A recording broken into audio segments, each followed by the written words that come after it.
बालाई सिंध में जैसे आपने कहा कि नी रिप्लेसमेंट और हिप रिप्लेसमेंट ऐसा एक प्रोसीजर है जो कि सवाए कराची और बड़े शहरों के पाकिस्तान के अलावा नहीं होता है, क्योंकि उसकी एक कॉस्ट इफेक्टिवनेस होती है। इसके इम्प्लांट कॉस्ट बड़े महंगे होते हैं।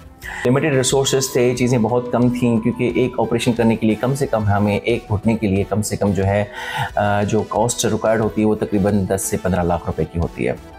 तो बहरहाल जब हम यहाँ पे आए तो रिसोर्सेज कम थे, चीज़ें कम थी, तो हमें कुछ गवर्नमेंट में उस टाइम में उन्होंने सपोर्ट किया था। जो उस टाइम का एमएस था, उन्होंने हमें कुछ इम्प्लांट्स वगैरह मंगवा के दिए थे। तो हम अल्लाह का शुक्र है, हमने जो है आज तक 3 सालों में तकरीबन 200 के करीब हिप और नी रिप्लेसमेंट करने में हम कामयाब रहे हैं। तो अल्लाह के बड़े एहसान हैं कि इस लिमिटेड रिसोर्सेज सेटअप्स में भी हमने तकरीबन 200 के करीब केसेस किए हैं और अल्हम्दुलिल्लाह सब केसेस में हमें एक कामयाबी का जो है सामना हुआ है। हम तो काम करते हैं, हम अपनी कोशिश पूरी करते हैं कि स्टरलाइजेशन मेजर्स पूरे हों, पोस्ट ऑपरेटिवली उनकी फिजियोथेरेपी बहुत अच्छी तरीके से हो, एंटीबायोटिक कवर उनको अच्छा मिले, स्टिचेस वगैरह टाइम से आउट हों। और उसके बाद बेशक और मरीज़ बड़े इतने कंप्लेंट होते हैं कि वो उसमें बड़ी चीज़ों को समझ के हमारी इंस्ट्रक्शन पे चलते हैं, तो डेफिनेटली उनको एक बेहतरी का सामना होता है। तो हमने ऐसे नहीं कि सिर्फ लाड़काना के मरीज़ ऑपरेट किए, हमने बलूचिस्तान के मरीज़ ऑपरेट किए, हमने सखर के, हमने कराची, हैदराबाद और इंटीरियर ऑफ पंजाब के मरीज़ भी इसी में ही हमारे डेटा मौजूद है जिस पर मरीज़ हमने सर्विसेज दिए हैं।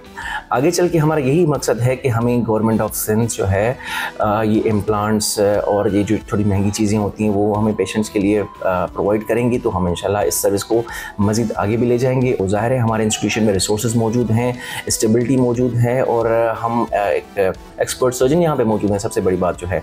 तो हमें अगर रिसोर्सेज मिलना शुरू होंगी तो हम डेफिनेटली इस पर और मज़ीद काम करेंगे। एक छोटे से शहर की मैं अगर रिसर्च पब्लिश करूँ तो आगे चल के इंशाल्लाह हमारा आज डेटा हंड्रेड्स में है, तो आगे चल के इंशाल्लाह थाउजेंड्स एंड लैक्स तक भी जा सकता है। एक बहुत बड़ी तादाद है, मजमूई तौर पे तकरीबन 1200 डॉक्टर्स की और तकरीबन 800 के करीब नर्सेज और पैरामेडिक्स हैं जो कि 1580 बेडेड हॉस्पिटल के ऊपर अपने फ़राइज़ सर अंजाम दे रहे हैं। हमारे साथ मेडिकल सुपरिटेंडेंट लाड़काना मौजूद हैं। इनसे जानेंगे कि सर अगर हुकूमत सिंध OPDs के औकात कार में इजाफा करती है तो क्या आपको कोई उससे परेशानी होगी? बिस्मिल्लाहिर्रहमानिर्रहीम। असल जो मसला है हम लोगों की जो असल प्रोफेशन यही है कि हम लोग सर्विसेज प्रोवाइड करें और जितनी हो सकें, ख़ास करके हमारे बीमार, हमारे जो इंडोर्स हैं, आउटडोर पेशेंट्स हैं, उनको सर्विसेज प्रोवाइड करनी है। असल जो ये आपका सवाल है कि OPD का अगर टाइम बढ़ाया जाए, जिस तरह इस शिफ्ट में ये OPDs चल रही हैं, हमारे पास HR हैं, हमारे पास डॉक्टर्स हैं, medics, paramedics, each and everything is there. But असल चीज़ ये है कि हमारे पास सोर्सेज कुछ लिमिटेड है। इस 8 आवर्स की OPD में हम जितनी सर्विसेज प्रोवाइड करें, जितनी मेडिकेशन प्रोवाइड करें, ये ही बड़ी मुश्किल से हम लोग जो है उनकी रिक्वायरमेंट्स को फुलफ़िल कर रहे हैं। लेकिन अगर हायर अथॉरिटीज़ ने हमें अलाउ करा, जो हमारे डिसीजन मेकर्स हैं कि OPD के टाइम्स प्रोलॉन्ग होने चाहिए, तो हमें इस पर क्या एतराज़ हो सकता है? कुछ भी नहीं। लेकिन हमें उसी के साथ साथ कुछ रिसोर्सेज भी प्रिवेल करनी चाहिए ताकि हम लोग उन डिमांड्स को कंपेंसेट कर सकें। सर एक तो OPD आपने कहा 8 घंटे की, तो 8 घंटे की तो है नहीं सर। 8:30 से अगर 2 बजे भी लगाएं तो ये तकरीबन 6 घंटे, 6.5 घंटे की, 5.5 से 6.5 घंटों की।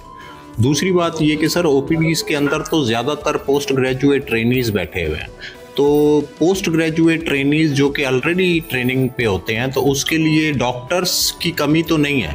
तो ऐसे इंफ्रास्ट्रक्चर भी मौजूद है, वही टेबल, वही कुर्सी। आपको ऐसे कौन से वसाइल चाहिए जो सिर्फ OPD चलाने के लिए आपको चाहिए? जी, असल जो चीज़ है वो है मेडिसिन प्रोविजन। जो अगर हम लोग जिस तरह आपने पहले आप लोगों को इंटीमेशन होगी कि हम लोगों की SNE कहाँ तक है और हम लोगों की बेड्स किस तरह हैं, और पॉपुलेशन का ये जो बम फटा हुआ है, इस ओवर पॉपुलेशन को कंपेंसेट करने के लिए हमें रिसोर्सेज की अच्छा ज़रूरत है। अगर 5000 की जगह 8000 पेशेंट हमारे पास OPD में आ जाएँ तो इन 3000 की मेडिसिन को हम लोग किस तरह कंपेंसेट करें? उनको खाली सिर्फ पर्ची तो नहीं दे सकते ना, मेडिकेशंस के अलावा असल डिस्टर्बेंसेस ये हैं हमारे पास।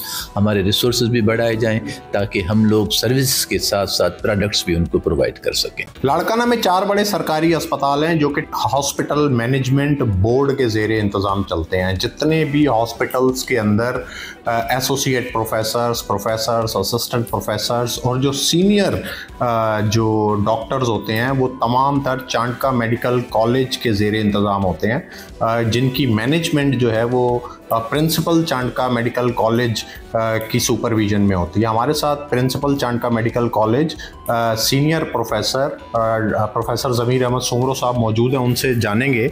सर, लाड़काना में ओपीडीज़ का वक्त अगर बढ़ाया जाए तो इसके अंदर दिक्कत क्या है?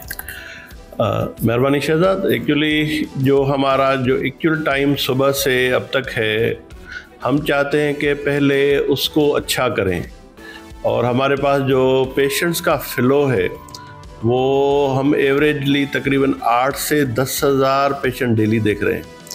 तो जो एग्जिस्टिंग हमारा इंफ्रास्ट्रक्चर है या अवेलेबल रिसोर्सेज हैं वो इतने शार्ट हैं कि इसको भी हम एडिक्वेटली कोप अप नहीं कर रहे मॉर्निंग टाइम में। तो एक्सटेंड जब भी ये कर सकते हैं कि जब हम ये एहसन तरीके से मॉर्निंग टाइम में हम सारे ओपीडीज़ को अच्छे तरीके से चला सकें, उनमें इन्वेस्टिगेशन का पार्ट हो गया, लैब्स हो गई, एक्सरेज हो गए, उनको बेहतरने की काफ़ी गुंजाइश है, क्योंकि हमारे पास पॉपुलेशन ओवरलोड है।